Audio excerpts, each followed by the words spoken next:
history on it. We started at TU Munich with OptimSoC, the project Stefan presented on yesterday, and that's a tiled multi-core system on chip, and for that, to bring up software, you obviously need a debug system. At University of Cambridge, where low risk comes from, they're doing obviously low risk, and there is also a need for a debug system. Same need also was present at the ETH Zurich, and all of them had some in the PULP project, and all of them had the need. Obviously, the main focus is a system on chip that they want to develop, and of course, debug needs to be there essentially. Happily, I invested a lot of time during my master thesis, and I'm now in kind of 5 years into just doing debug work at university, so that's kind of a good mix, and that's also where a lot of work comes from now. So essentially, we threw our efforts together and create this OpenSoC Debug. What does it provide? We were going to have a look at 2 use cases of things that OpenSoC Debug should or does do. I'm kind of phrasing this a bit vaguely here, since the individual components are at a different stage of actually working. So let's have a look at a system. First of all, we'll have a look at the hardware. So that's essentially your chip, your FPGA, your also simulation of a chip, and then we have a software part. And on the chip, you have a couple of debug components.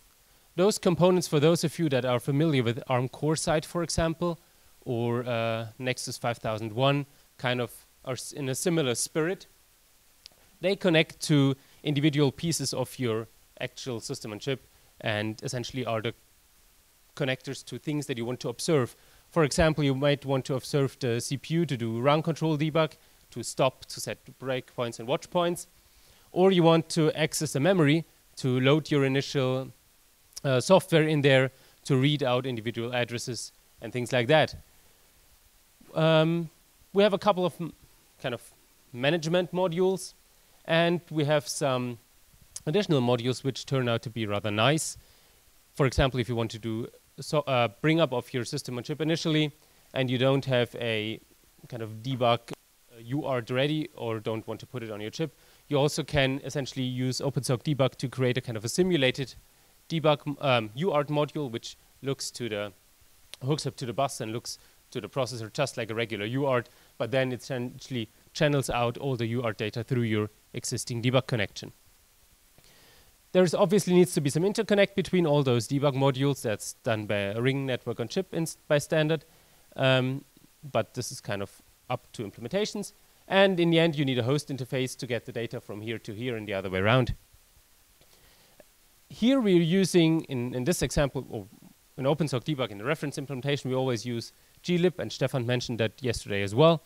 It's a kind of a small spin-off library that we created in the process of giving you a FIFO interface on that side and on that side, and you can just push data through in both directions, and we abstract away from the specific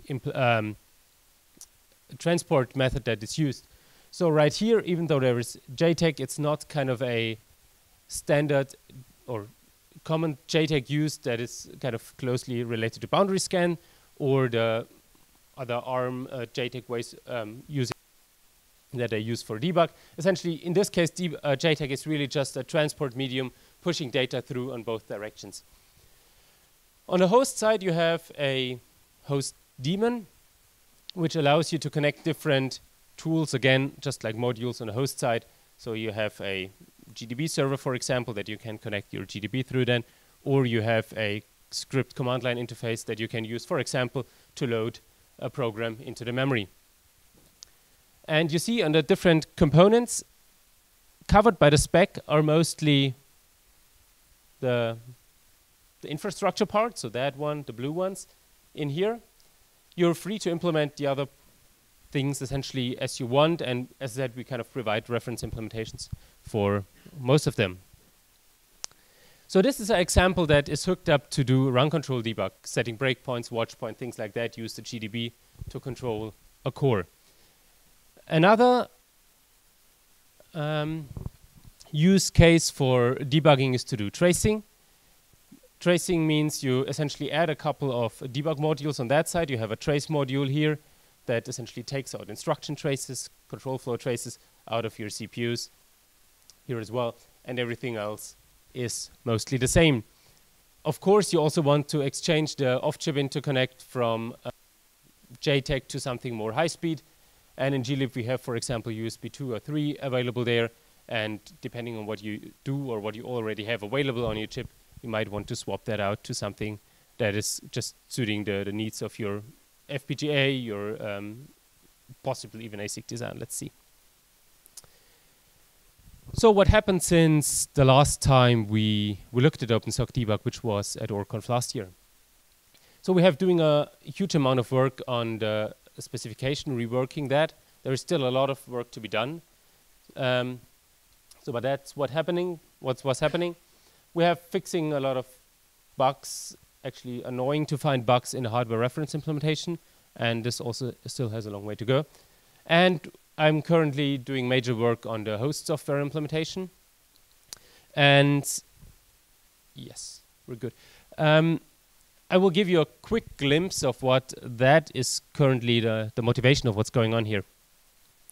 And I'm doing this as a kind of a spotlight thing. We will look at one feature that will be incorporated soon, and that's what we call subnet support. And this is kind of the first time you will hear about that since, yes. That's what a debug system looks like most of the time currently. You have your chip, and you have a host. On the host that's running on your PC, you have the individual software modules, and you have a very clear separation between your chip and your host. So that's kind of the control master that does all the things, and that's just essentially a dumb piece of silicon that needs to be controlled. What we found in our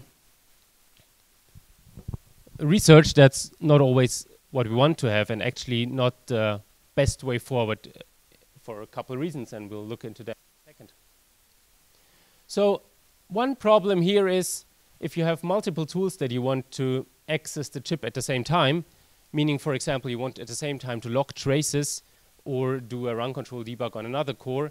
If you do that on commercial chips that you buy today, for example, you use a Lauterbach trace tool or things like that, then you have, for example, 4 or 5 different instances of the same application open at the same time, and they kind of have a hard time either interfere with each other or they have complex multiplexing logic in between here to actually facilitate that. Same time, and that's kind of a focus that I'm working on, is how can we get some of the processing that is happening to those observations of the traces, for example, that is done on the host PC into the chip itself. For example, would it be possible to do a profiling or generate a profile of a software run on chip, completely on chip, and just transfer the result off chip? So this should give us a much better use of off-chip bandwidth, of course at the cost of some logic. So the idea is to make the playing field a bit more equal. To say we have an island, that's the chip, that we have individual debug modules there, and the graphic was drawn actually in a way to give not a kind of too hard break here. We can do the same on the host side as well. And we have essentially a subnet or a piece of modules that are connected to a similar way of interconnect and that are also given an address and are addressable. What can we do with that? We now can, for example, take a piece of processing that does, for example, creation of a profile for a program and move that from the host, where we had it before, to the chip and kind of do that transparently.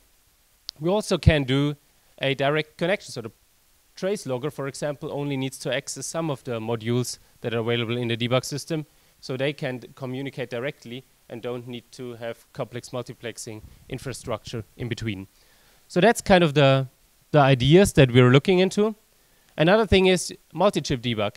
In current systems, you rarely have just one chip and one debugger connection there anymore.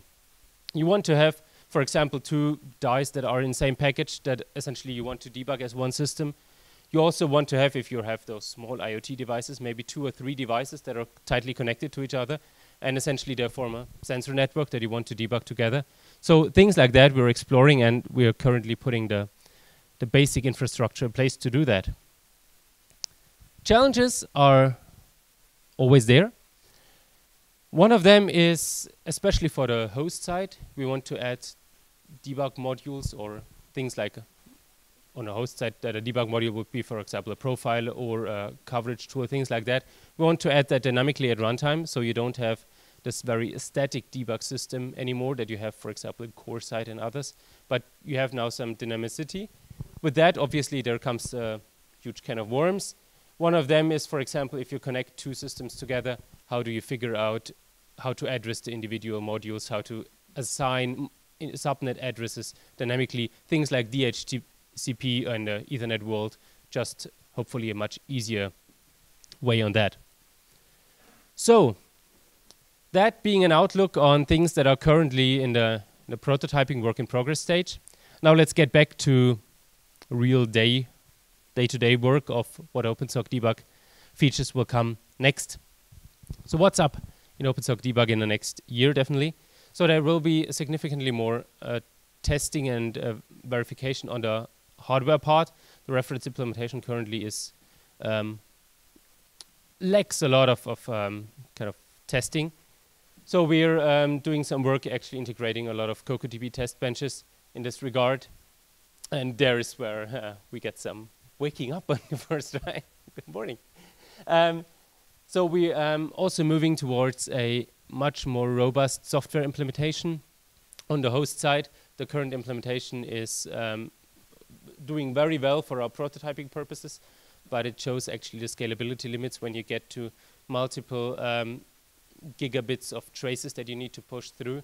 So there, actually optimization on that part is more important, and we're looking into a 0MQ based, for those of you that know that, otherwise just forget about it, based host support host system. We're looking at more advanced debug modules, and for example, the things I've been just saying, if we can create, for example, a profile directly on chip, so what kind of modules do we need to put on the chip to support that? What's coming? And something that is more a hope than a goal is that there are more projects interested in using OpenSoC Debug, and that's also a lot of the work we do of documenting, of making things easier to use, in the hope that there is more projects that kind of find that stuff useful. And I think we already had a couple of requests where, since right now things are more or less in a working but rough state, and cleaning them up, cleaning the edges up, I think will be greatly helpful to get more projects involved in that. That's it from my side. Thanks for listening. I'm open for questions, and yeah, let's see what comes up next. Thanks. Since we now have only one microphone, we have more running. Thanks. A small question. Do you know roughly how large the chip side of the debug is? The actual first part that actually accepts the connection to the host PC, and then each of the individual sub-blocks. Any ideas? Get number of gates? On chip size. So essentially, what do you mean is kind of the size of that, and essentially the basic? That's right, yes. I don't have any lookup table numbers in my head, I'm sorry. No, that's fine. Could look it up. It's kind of running on a laptop. No, it's fine. Thank you. Always bad at mixing lookup tables and cells and things like that. So sorry.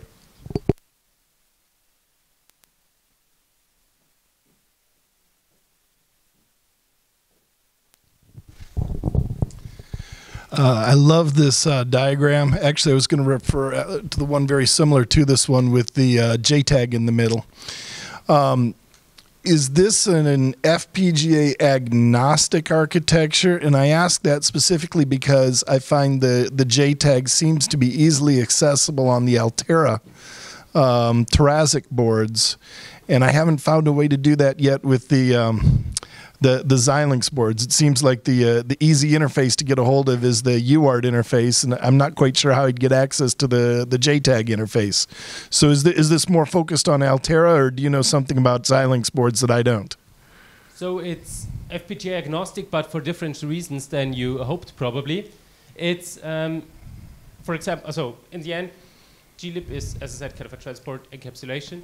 You can use UART instead of JTAG. That always works with GPIO pins. And that's also the answer for JTAG. The JTAG we use here is not the virtual JTAG that Altera provides or Xilinx. since for Xilinx that is, for as much as I know, impossible. For Altera it's annoying. It's a JTAG over regular GPIO pins and requires you to use a different JTAG adapter and not the programming JTAG interface that you use to flash your device. That is correct. It's not the answer I was expecting.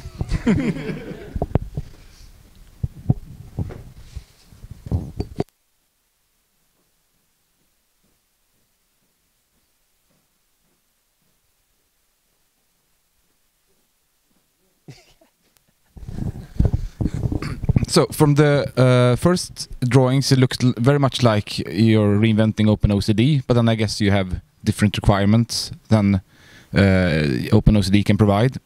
But have you had to invent all the protocols and everything, or could you reuse any existing protocols in the stack? We're actually not reinventing OpenOCD. OpenOCD kind of fulfills a part of that, and we're actually using OpenOCD. For example, in the JTAG part, as I said, kind of SoC Debug is essentially not about this transport in between here, but glib in the JTAG transport uses OpenOCD to allow you to use any OpenOCD supported JTAG adapter in here to do a transport. And we actually just use JTAG with very, very long shifter registers to give essentially just a good speed up of a FIFO to FIFO interface. But it doesn't use any of the special JTAG commands or things like that to do the actual communication. That's our own.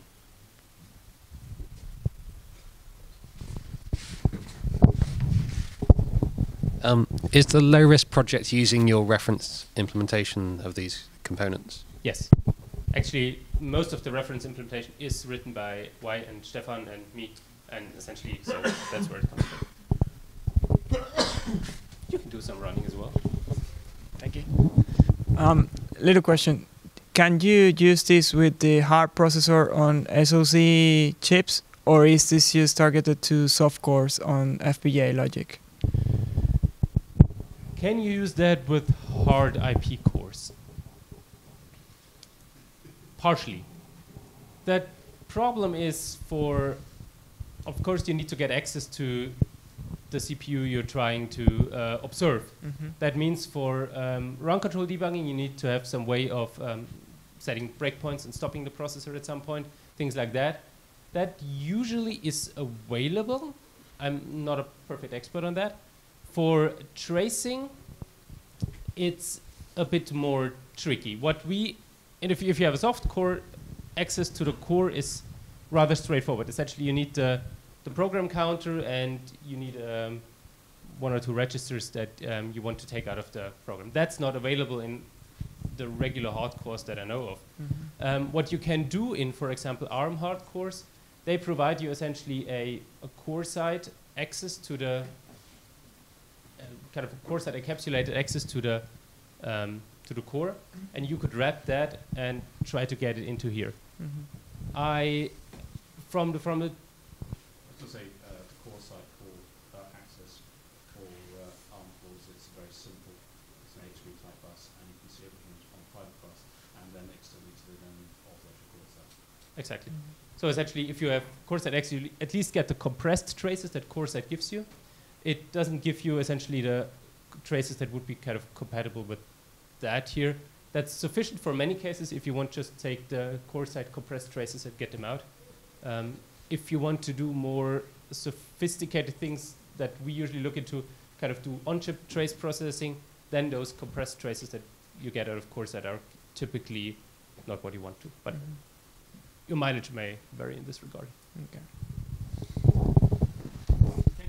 So for the JTAG interface, is also the shift register alone available? So can I combine it with boundary scan on the same JTAG interface?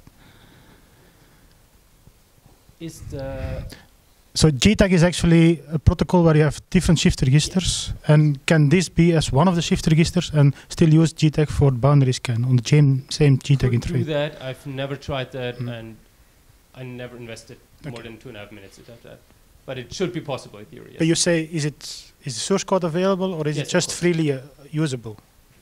The source code, what we, as I kind of, sorry, going here. This JTAG implementation is just implemented for, or optimized for very high speed, just like essentially it uses a similar protocol like as Xilinx uses to bitstream program the FPGA. So you use very, very long shift registers to have little round trips and just to get data from and to the host as quickly as possible. So I think I don't know how we would kind of extend that to do a boundary scan as well, but it should be possible. But it kind of, yeah, that's not the goal here.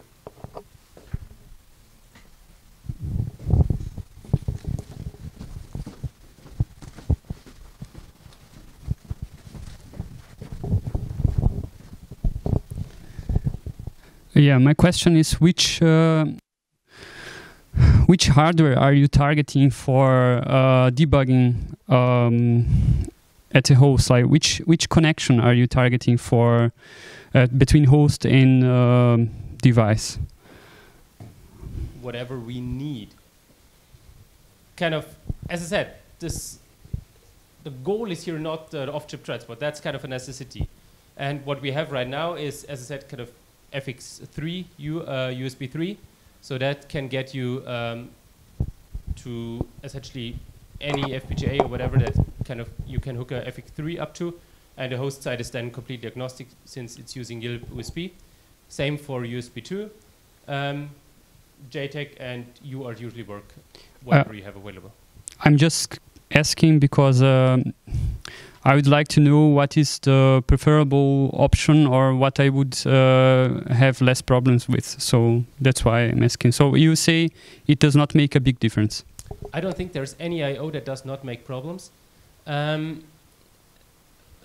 Not so many problems you're probably going to get for the UART off-chip interface. And we're also pretty confident in the FX3 one right now, as we've debugged them for many weeks. On the other ones, you need to see, essentially, yeah. But UART usually always works.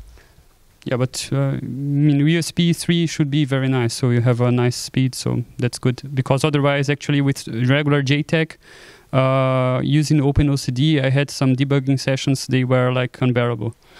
By the way, actually, at least up to Virtex 5, you could access the internal JTAG of Xilinx devices. It was not a problem.